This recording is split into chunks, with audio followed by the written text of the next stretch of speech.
பார்வையாளர் அனைவருக்கும் தமிழமலையொலியின் அன்பு வணக்கம். இன்று நாம் பார்க்க இருக்கின்ற தலைப்பு, கும்மிடிப்பூண்டி முதல் குமரி வரை கலர் கலராக ரயில் விடுகின்ற வேல்முருகன் பம்மிய தருணங்கள் என்பது குறித்து தான் நம்ம பேச இருக்கிறோம்.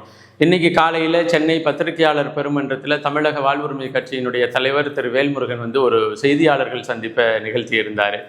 அந்த செய்தியாளர்கள் சந்திப்பை முதல் முறையாக கேட்குறவங்களுக்கு பார்த்தீங்கன்னா 49 நிமிடம் ஓடுகின்ற அந்த செய்தியாளர்கள் சந்திப்பை எதற்காக சம்மனே இல்லாமல் ஆஜராகி இவர் இவ்வளோ விளக்கத்தை கொடுத்துக்கிட்டு இருக்கிறாரு, எதற்காக தமிழக வெற்றி கழகத்திற்கு இந்த விளக்கத்தை இவர் கொடுக்கணும், எதற்காக பாட்டாளி மக்கள் கட்சிக்கு இந்த விளக்கத்தை இவர் கொடுக்கணும், அதே போல் மற்ற இடங்களுக்கு ஏன் இப்படி ஒரு விளக்கத்தை கொடுக்கணும் அப்படின்னு சொல்லி நம்ம அந்த பேட்டியை, அந்த செய்தியாளர்கள் சந்திப்பை நேரடியாக போய் பார்க்குறவங்களுக்கு உருவாகும்.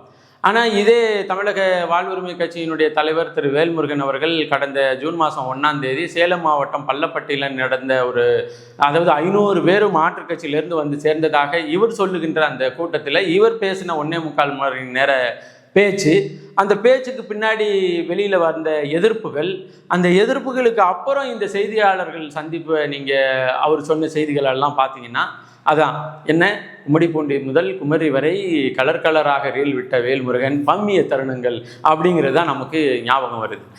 உண்மையில் அன்னைக்கு சேலம் மாவட்டம் பள்ளப்பட்டியில் ஜூன் மாதம் 1ஆம் தேதி மாற்றுக் கட்சியினர் சேர்றாங்க அப்படின்னு சொல்லி பேசுகிற அந்த கூட்டத்தில் மிக முக்கியமாக 3 செய்திகளை இவர் பகிர்ந்துக்கிட்டு இருக்கிறாரு.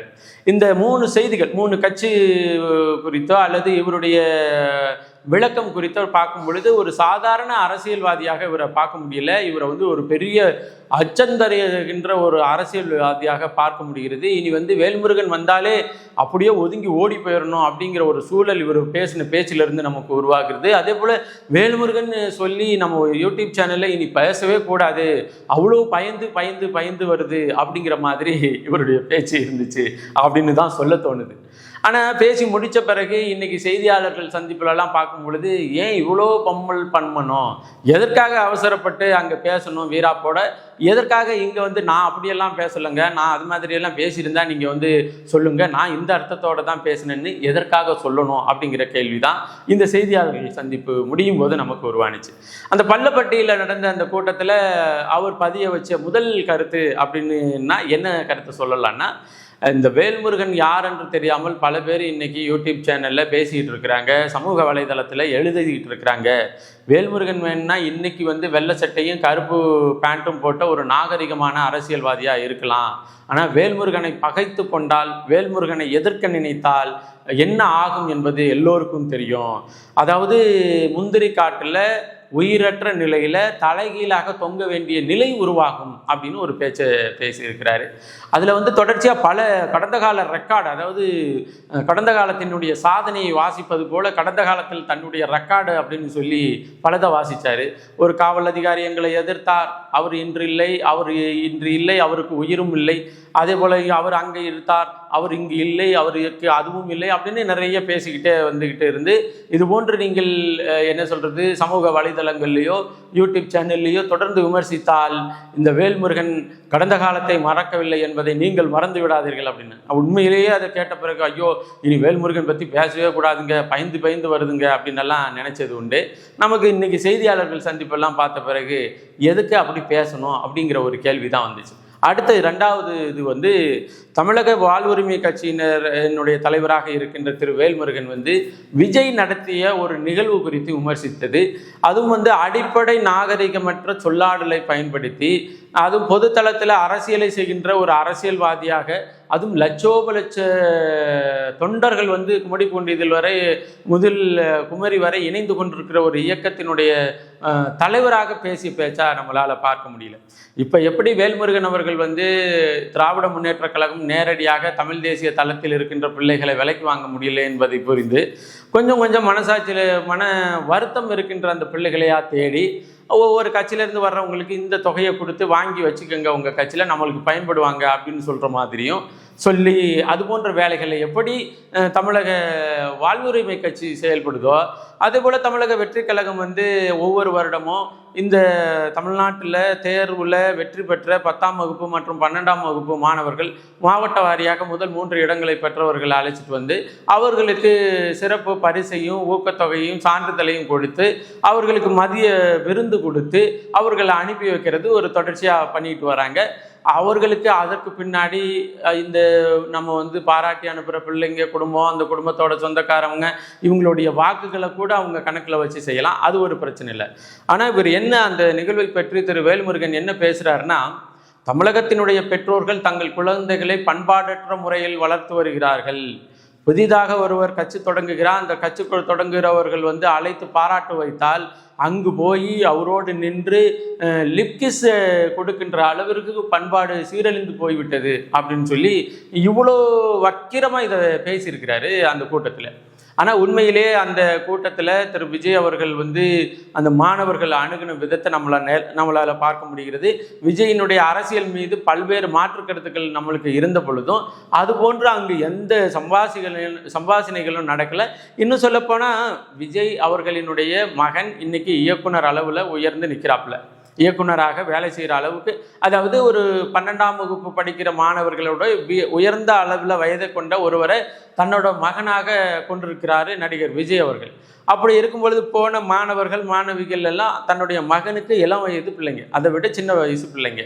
அப்போ அந்த பிள்ளைங்களோட அருகே நின்று புகைப்படம் எடுத்துக்கொள்வதை எப்படி நாகரிகமற்ற செயலாக திரு வேல்முருகன் பார்க்கிறாரு அப்படின்னு நமக்கு தெரியல. ஆனால் வேல்முருகன் பார்வைக்கு அது எப்படி ஒரு அசிங்கமாகவோ அது பண்பாடற்ற முறையில் நடந்து கொண்டதாகவோ தெரிஞ்சிச்சு அப்படிங்கிறது தெரியல. உண்மையில் நம்ம மனசு என்ன மாதிரி இருக்குதோ அப்படி தான் நம்ம பார்வையும் இருக்கும் அப்படிங்கிற ஒரு உள்ளார்ந்த புரிதலின் அடிப்படையில் வேல்முருகனுடைய பார்வை வந்து முழுக்க அந்த நிகழ்வை பற்றி பேசியது மிகுந்த வக்கிரமானது அப்படின்னு நம்மளால் புரிந்து கொள்ள முடியாது. அந்த பேச்சை பேசின பிறகு தான் அதை கேட்ட தமிழக வெற்றி கழகத்தினுடைய நிர்வாகிகள் பலர் வேல்முருகன் அவர்களுக்கு வெளிப்படையாக கண்டனங்களை பதிவு பண்ணாங்க. இது மாதிரி செய்யக்கூடாது, இது மாதிரி பேசக்கூடாது, இது மாதிரி இருக்கிற பார்வை வந்து மிகுந்த பிழையான பார்வை அப்படின்னு எல்லாம் கருத்தை பதிவு பண்ணாங்க. அதற்கு விளக்கம் கொடுப்பதற்காக இன்னைக்கு இவர் இந்த பம்புனாருங்கிறத நம்மளால் பார்க்க முடிஞ்சது. ரெண்டாவது வந்து அதே கூட்டத்தில் திரு வேல்முருகன் அவர்கள் பேசுகிறாரு.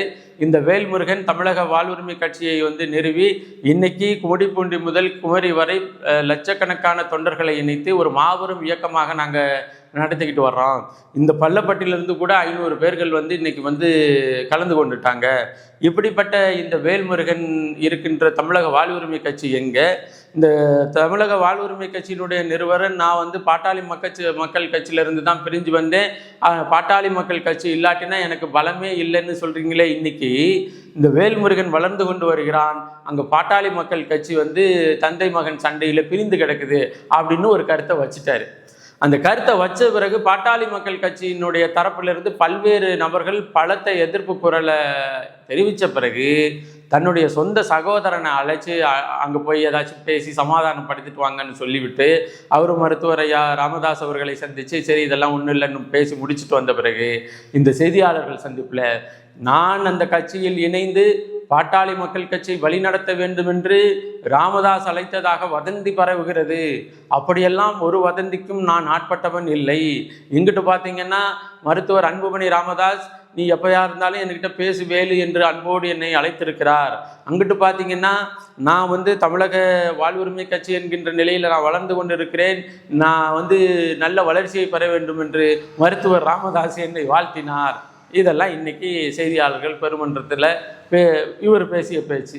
இதே பேச்சை எடுத்து பள்ளப்பட்டியில் திரு வேல்முருகன் பேசிய பேச்சையும் எடுத்து நீங்கள் பார்த்தீங்கன்னா எதற்கு பாஸ் இவ்வளோ வந்து பேசணும், எதற்கு இவ்வளோ பம்மணும் அப்படிங்கிற ஒரு கேள்வி தான் மிஞ்சுற மாதிரி இருக்குது.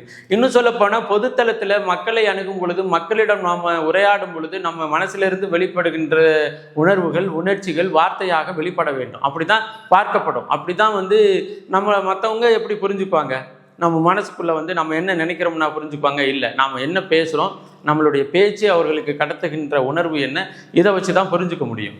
அப்படி இருக்கும் பொழுது என்னை எதிர்ப்பவர்கள், முகநூலில் எழுதுகிறவர்கள், வலைதளத்தில் விமர்சிக்கிறவர்கள், யூடியூப் சேனலில் வந்து காணொளி போடுகிறவர்கள், நாளைக்கு வந்து என்ன சொல்கிறது, முந்திரி மரத்தில் தலைகீழாக தொங்குங்க வேண்டும் அப்படிங்கிறதெல்லாம் உச்சபட்ச நகைச்சுவையாக தான் பார்க்கப்படும்.